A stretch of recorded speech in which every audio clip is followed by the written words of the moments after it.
Hello বন্ধুরা, কেমন আছেন? আশা করি সবাই আছেন। বন্ধুরা, আইন শৃঙ্খলা পরিস্থিতি সম্পূর্ণভাবে নিয়ন্ত্রণে রয়েছে এরকমটা কিন্তু জানিয়েছে কিন্তু আইজিপি। যারা যারা উদ্দেশ্য করে বলছিলেন আইন শৃঙ্খলা ভালো নেই, আইন শৃঙ্খলা বর্তমানে পরিস্থিতি কিন্তু সম্পূর্ণ নিয়ন্ত্রণে নেই, এরকমটা উদ্দেশ্য করে বলছেন, অবশ্যই তাদের উদ্দেশ্যে কিন্তু আইজিপি কিন্তু বলে দিয়েছে যে আইন শৃঙ্খলা সম্পূর্ণভাবে নিয়ন্ত্রণে রয়েছে।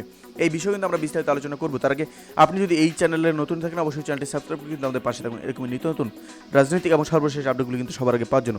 তাহলে চলো বন্ধুরা, শুরু করা যাক। দেশের আইন শৃঙ্খলা পরিস্থিতি সম্পূর্ণভাবে নিয়ন্ত্রণে রয়েছে বলে জানিয়েছেন পুলিশের মহাপরিদর্শক আইজিপি। তিনি কিন্তু বলেছেন যে পুলিশ একটি সুশৃঙ্খল বাহিনী।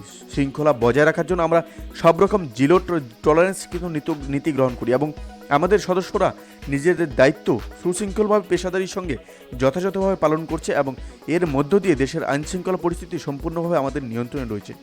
রবিবার কিন্তু কর্ণফুলীতে চট্টগ্রাম মেট্রোপলিটন পুলিশের ডাঙ্গারচর নৌ তদন্ত উদ্বোধন শেষে সাংবাদিকদের এসব কথা বলেন তিনি। আইজিপি বলেন, এই বিশাল বাহিনীকে শৃঙ্খলায় রাখার জন্য সরকারের যে বিধিবিধান আছে তার যথাযথ প্রয়োগের মাধ্যমে এই বাহিনী শৃঙ্খলা বজায় রাখছে। পেশাদারির দিক থেকে এক ঈর্ষণীয় পর্যায়ে অবস্থান করছি। পেশাদারি বৃদ্ধির জন্য সরকার প্রতিনিয়ত সহযোগিতা করছে। সামনেও এ ধরনের ঘটনায় কাউকে ছাড় দেওয়া হবে না। তদন্তে দোষী সাব্যস্ত হলে আইন অনুযায়ী ব্যবস্থা নেওয়া হবে বলে এর বিচ্যুতি হওয়ার সুযোগ নেই। আবদুল্লাহ আল মামুন বলেন যে টেকনাফ সীমান্তে বিজিবি কাজ করছে, আমরা বিজিবির সঙ্গে কাজ করছি। বিজিবির যে সহযোগিতা চাইবে আইনগতভাবে সেই সহযোগিতা দেব। পুলিশের আইজি বলেন, ডাঙ্গারচর নৌ তদন্ত কেন্দ্র চালুর ফলে চট্টগ্রাম বন্দরের কার্যক্রমে আরও গতিশীলতা আসবে বলে বিশ্বাস করি।